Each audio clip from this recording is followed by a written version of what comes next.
so it looks really interesting. Just like that. I'm gonna go back to red now. Just click that. Now I've got my red.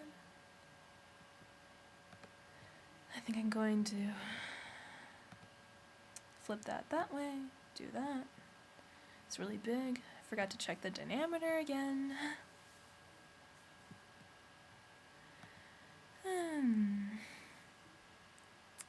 I like how it's circling around his face.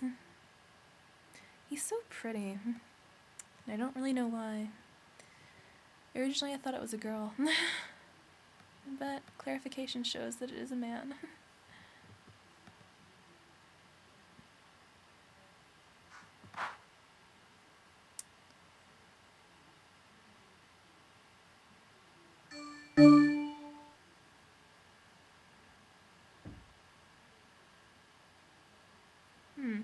I'm not sure if I like that or not.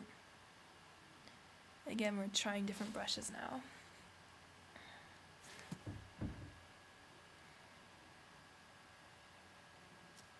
I don't think I do like that. Yeah, I kind of like this. And I think I know what I'm going to do under it. And yeah. Yeah, I do.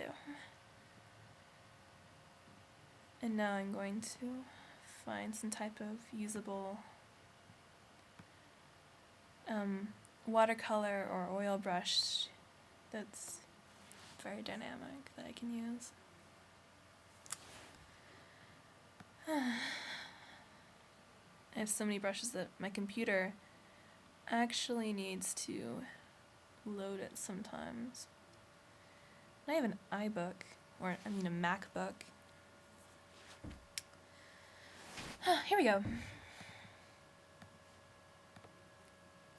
Okay, this is good. This will work perfectly.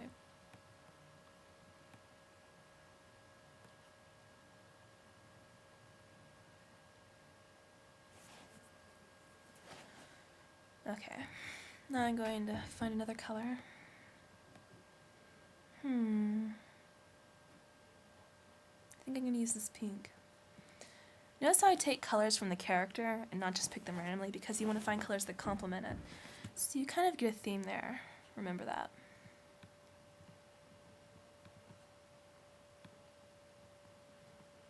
You see, as I'm just playing around just like I did before with the other one. And notice how it's a little bit hard? I didn't like that. I didn't realize it would be so hard. So I'm going to go back. Yeah, go back. I'm going to turn airbrush. Or right there. It's actually right there too. And that's going to make things a little bit more fuzzy for me, as you can tell. And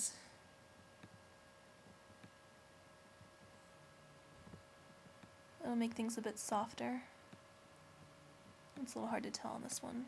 It's a very opaque brush.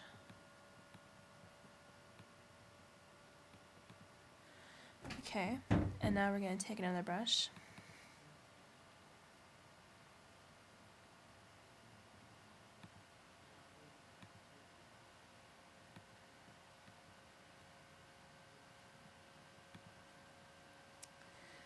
And airbrush is turned on.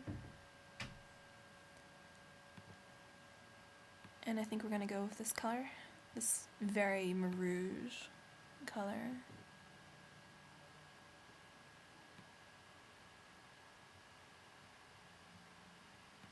And notice how I said marouge. It's because it's a mixture of maroon and rouge. See how it stands up a little bit more? That's why I did that. So you get like a little bit more of the piece. I'm going to actually go back and do that again and make it a tiny bit smaller this time. You know, sometimes you just want to really play around a bit.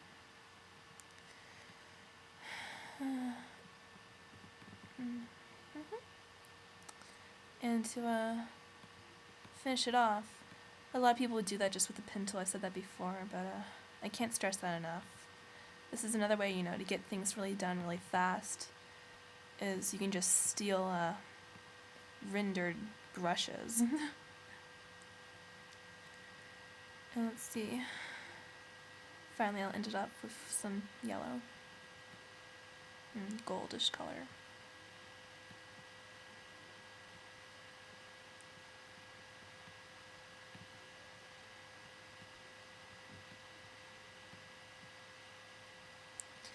Flip it around as I move up here.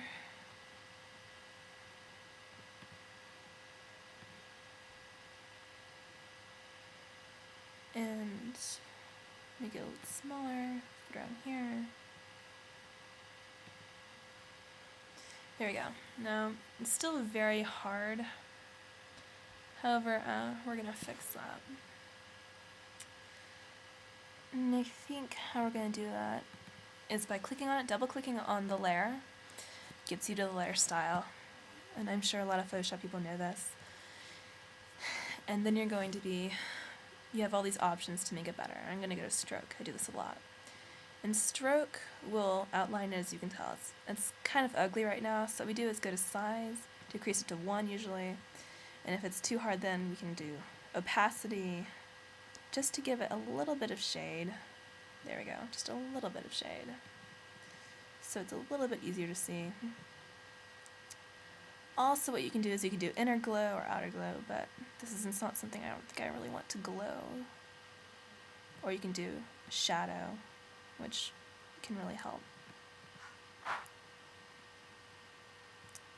See if we take off stroke and see what that looks like.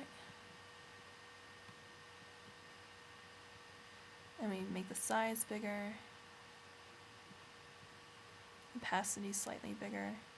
There you go, see, it kind of looks like it's outlined now. Has a very interesting, you know, look to it. Kind of like that. And you know, like I was talking about glowing, you can do outer glow if you wanted to, or inner glow. No, let's see what outer we can do with outer glow. Decrease it, just brighten it slightly. Into this piece right there. I like going to transparency because it's not as hard. And glow you want to be very soft, very subtle. So.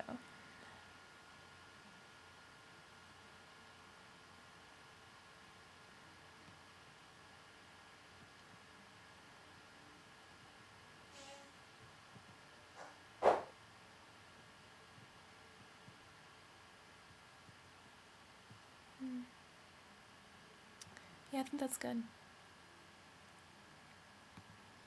I like that.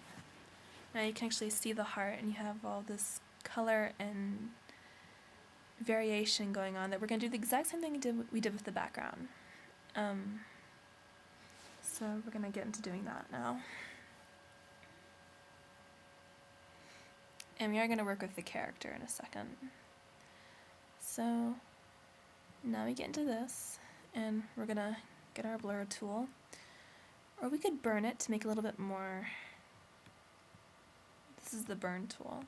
We can make it a little bit more vibrant maybe. But that was dodge. There we go. That's what I meant, burn.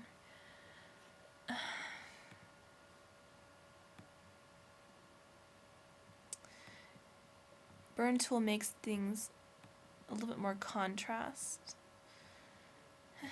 It kind of makes things stand out a little bit more. I'm doing it just slightly so you get some color. And it can also make colors more vibrant. So you can see it just standing out a little bit more than usual. Like I said, we want to make this still very subtle. So let's go to blur now. And I'm going to take down the strength tremendously. And the diameter. And then we're just going to blur it a bit. Not too much. Just a tad.